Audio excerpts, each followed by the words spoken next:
Desde tiempos inmemoriales, la geopolítica ha dictado el destino de naciones enteras. En este caso, la historia de Cuba y su relación con Estados Unidos es una danza de poder, sanciones y resistencia. Para comprender las nuevas medidas de la administración Trump contra el régimen cubano, es necesario analizar no solo los hechos recientes, sino también el trasfondo histórico, geográfico y geopolítico que los rodea. Cuba. Un escenario de disputa desde el siglo XV. Cuba, por su posición estratégica en el Caribe, ha sido objeto de disputa entre potencias desde la llegada de los europeos a América.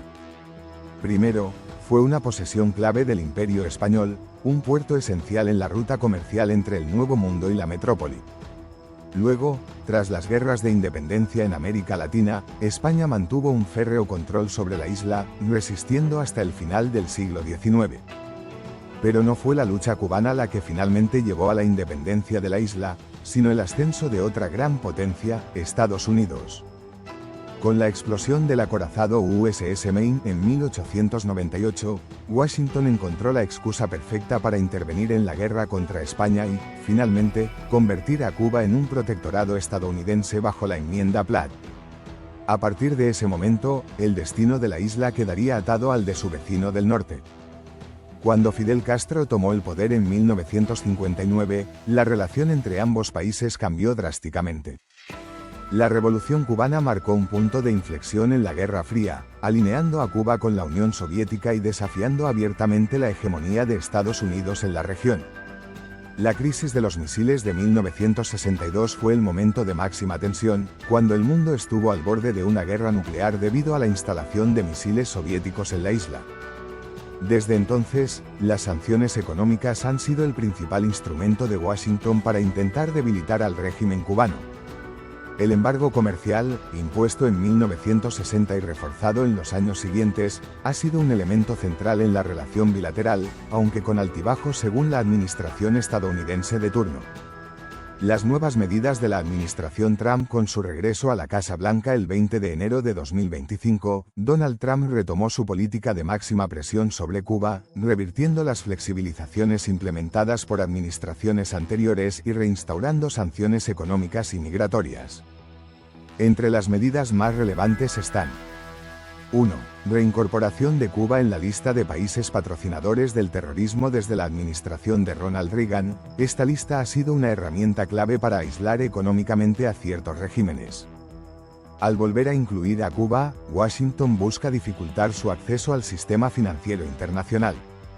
Esto limita la capacidad del gobierno cubano para obtener créditos, comerciar y realizar transacciones bancarias a nivel global. Históricamente, esta herramienta ha sido utilizada para presionar a gobiernos hostiles a los intereses estadounidenses. En el caso de Cuba, la medida busca debilitar su economía, ya golpeada por el colapso del turismo y la crisis de abastecimiento interno. 2. Restablecimiento de la lista restringida de Cuba. Una de las sanciones más impactantes ha sido la reincorporación de varias empresas cubanas a la lista restringida de Cuba, especialmente aquellas vinculadas al Grupo de Administración Empresarial S.A., GAESA. Pero, ¿qué es GAESA y por qué es tan importante?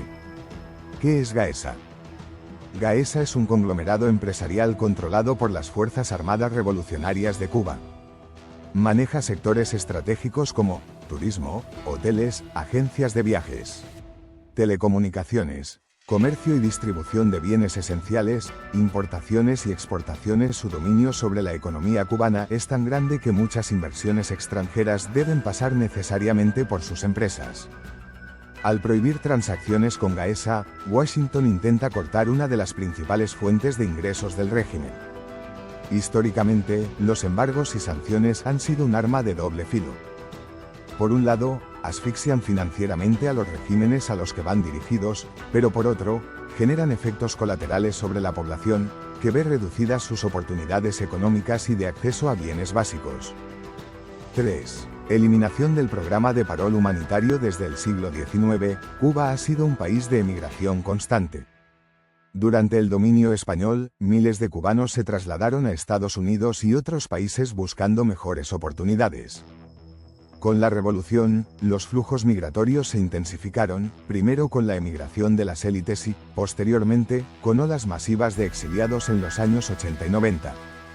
La eliminación del parol humanitario obligará a los migrantes cubanos a buscar rutas irregulares, aumentando el riesgo de tráfico humano y violaciones de derechos humanos.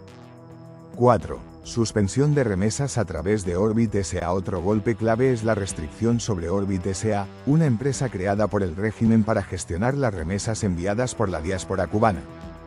Desde la caída de la URSS en 1991, las remesas han sido una fuente crucial de divisas para Cuba. Con la crisis del período especial, se convirtieron en un salvavidas económico para miles de familias. ¿Por qué es clave Orbit S.A.? Orbit S.A. es una empresa estatal controlada por Gaesa. Su función principal es canalizar las remesas enviadas desde el exterior, lo que permite al régimen acceder a divisas extranjeras. Al bloquear las transacciones con Orbit S.A., la administración Trump busca frenar el flujo de dólares que financia al gobierno cubano. Sin embargo, esta medida también afecta a la población, que ahora deberá recurrir a métodos informales, más costosos y riesgosos, para recibir ayuda económica. 5. Uso de Guantánamo como centro de detención de migrantes. La base naval de Guantánamo, un enclave estadounidense en territorio cubano desde 1903, podría convertirse en un centro de detención para inmigrantes considerados de alto riesgo. Esta medida recuerda las detenciones masivas de la crisis de los balseros en 1994, cuando miles de cubanos intentaron llegar a Estados Unidos por mar. 6. Suspensión de financiamiento a ONGs y medios independientes. Desde la Guerra Fría, Estados Unidos ha financiado a grupos opositores y medios críticos con el gobierno cubano. Con la suspensión temporal de estos fondos, muchas organizaciones podrían ver amenazada su existencia.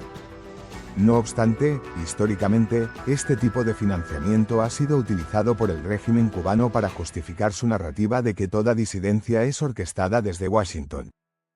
Un cambio real o una nueva adaptación del régimen. Si algo ha demostrado el gobierno cubano en más de 60 años es su capacidad de resistencia y adaptación. Ha sobrevivido al embargo, la caída de la URSS y múltiples crisis económicas.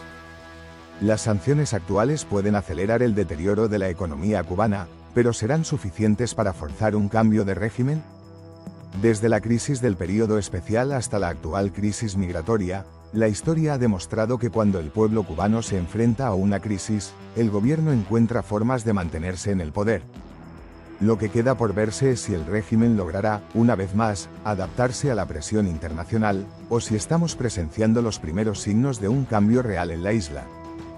Si te apasiona la historia, la geopolítica y el análisis profundo de los acontecimientos mundiales, suscríbete a Geocronos. Activa la campanita para no perderte ningún episodio y dale me gusta si este contenido te parece valioso. Aquí exploramos el mundo con una mirada histórica y estratégica, para que comprendas los eventos actuales en su contexto más amplio. Tu apoyo nos ayuda a seguir creando contenido de calidad.